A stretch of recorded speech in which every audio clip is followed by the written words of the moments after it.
ছোট ছোট বীজ আমাদের মাঠে এখন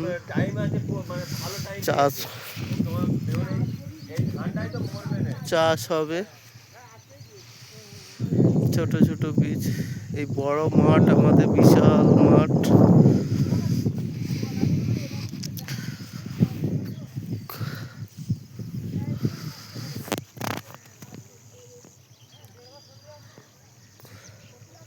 কৈলানের ভিতরে এই একটাই মাত্র ভালো মাঠ রয়েছে যেখানে চাষের জমি রয়েছে।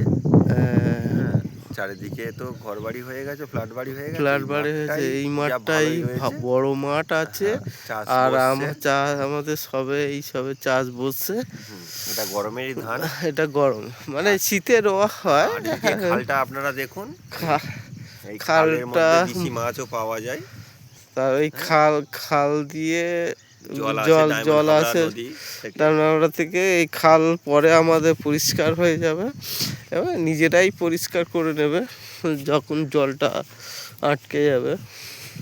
এই মাঠের ওইখানটা নাকি বড় মন্দির করেছে। হ্যাঁ, ডক্টর বাবু মন্দির করেছে, ডক্টর অনিল মণ্ডল এখানে বিশাল বড় একটা মন্দির করেছে।